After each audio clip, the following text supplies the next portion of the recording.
বুখারী শরীফের 5973 নম্বর হাদিস হযরত আব্দুল্লাহ ইবনে আমর রাদিয়াল্লাহু তাআলা থেকে বর্ণিত।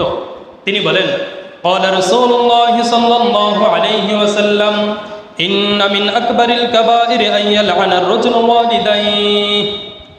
রাসূল বলেন, হে আমার সাহাবায়ে কেরাম, তোমরা জেনে রাখো কবিরা গুনাহের মধ্যে সবচাইতে বড় কবিরা গুনাহ হলো, সবচাইতে ভয়াবহ কবিরা গুনাহ হলো আইয়ালআনা আর-রাজুলু ওয়ালিদাই, কোন ব্যক্তি তার পিতামাতাকে লানত করা, কোন ব্যক্তি তার পিতামাতাকে লানত করা।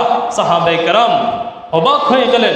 কিলা ইয়া রাসূলুল্লাহ, কেউ প্রশ্ন করলেন, হে আল্লাহ তাআলার হাবিব, হে আল্লাহ তাআলার রাসূল, কাইফা ইয়ালআনু আর-রাজুলু ওয়ালিদাই, কোন মানুষ কিভাবে আবার তার পিতামাতাকে লানত করতে পারে? কোন মানুষ কিভাবে তার পিতামাতাকে লানত করতে পারে? সাহাবায়ে কেরাম কি অবাক হয়ে প্রশ্ন করতেছে, এটাও সম্ভব নাকি কেউ তার মা বাবাকে লানত করবে? রাসূল বলার পর সাহাবায়ে কেরাম অবাক হয়ে প্রশ্ন করছেন, এটাও কি সম্ভব যে কোনো ব্যক্তি তার মা বাবাকে লানত করবে? আল্লাহ তাআলা হাবিব উত্তর দিচ্ছেন, উত্তরটা আমার আপনার খুব মনোযোগ সহকারে শোনা দরকার, বোঝার উদ্দেশ্যে, কারণ এটা আমার আপনার দ্বারা অহরহ এই ধরনের কাজ ঘটে। বিশেষ করে আমাদের যারা যুবক আছে, যুবকদের দ্বারা এই কাজগুলো, এই অপরাধগুলো, এই গুনাহের কাজগুলো আমার আপনার দ্বারা বেশি ঘটে। সেই কাজটাকে রাসূল উত্তরে বলেন, قال يسب الرجل أبا الرجل فيسب أباه ويسب أمه।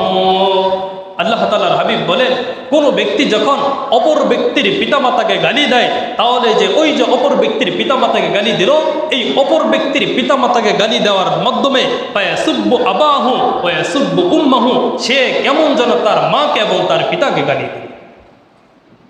আজকে দেখবেন যুবকরা একজন আরেকজনকে ডাক দিয়ে একটা গালি দিয়ে, ডাক দিতে গিয়ে একটা গালি দেয়, তাদের ভাষাটাই, তাদের ডাকটা বা কাউকে সম্বোধন করাটাই গালির মাধ্যমে হয় না ভাই?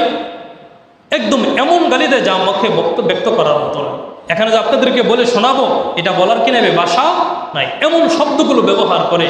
অপর এক যুবক ভাইকে ডাক দিতেছে, অপর একজনকে ডাক দিচ্ছে, তার ডাক দেওয়াটা একটা গালির মাধ্যমে হয়, একটা অশ্লীল ভাষার মাধ্যমে হয়, একটা খারাপ শব্দের মাধ্যমে সম্বোধন হয়। এই শব্দটা করার কারণে, এই গালিটা অপর ভাইকে দেওয়ার কারণে যোগ্যরা তো দূরের কথা, স্বাভাবিকভাবে অপর ভাইকে গালি দিচ্ছে।